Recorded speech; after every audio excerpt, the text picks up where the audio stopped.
Magandang umaga mga ka-happy hour. Narito ang mga balita para sa MBC TV Network News Update, 10 AM edition. US, nagpadala ng aircraft carrier sa karagatan ng Pilipinas, ilang araw matapos mamataan ang mga barko ng China.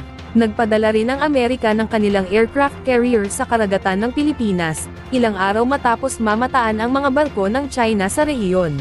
Ayon sa US Navy, kasalukuyang nag-ooperate ang Nimitz Carrier Strike Group na pinangungunahan ng flagship nito na USS Nimitz o CVN-68 sa karagatan ng Pilipinas, kasunod ng scheduled port visit sa Guam.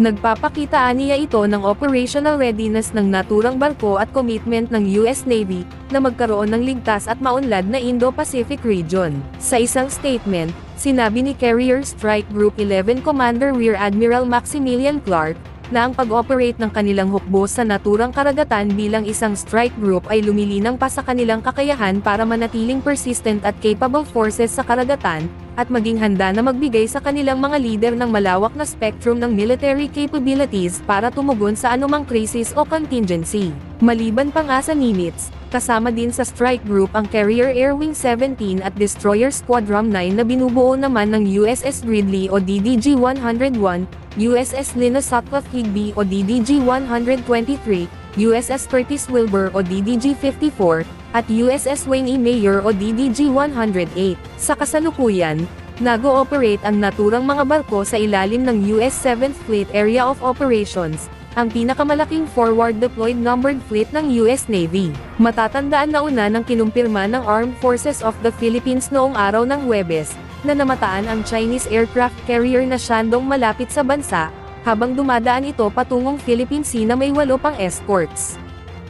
Samantala, sa MBC TV Sports, kauna-unahang NBA jersey ni Bryant, nabili ng $7 million, naibenta sa halagang $7 million o katumbas ng halos 400 million pesos ang basketball jersey ng namayapang si Kobe Bryant. Ayon sa Sotheby's auction sa New York City, na ang Los Angeles Lakers jersey ay kanyang kauna-unahang isinuot sa preseason at regular season. Nagamit niya ito sa 7 laro mula 1996-97 rookie season kabilang ang October 16 preseason debut at noong November 3 regular season debut noong 1996, ganun sa kanyang NBA Media Day.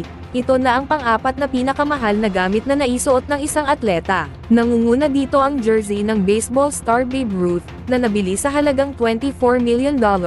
Jersey na suot ni Michael Jordan noong 1998 NBA Finals na nabili sa halagang $10.1 million, at ang damit ni soccer star Diego Maradona noong 1986 World Cup na nabili sa halagang $9.3 million. Sa Bryant Collectible, ay nalagpasan nito ang $5.85 na halaga na suot niya noong 2007-08 Most Valuable Season Jersey. Magugunitang pumanaw ang 5-time NBA champion sa edad na 41 noong January 2020, nang bumagsak ang sinakyang helicopter kasama ang anak nitong si Gianna at 7 iba pa. At yan ang mga balita para sa MBC TV Network News Update, 10 AM edition. Abangan ang mga susunod na balitaan mamaya, para sa 11 AM edition.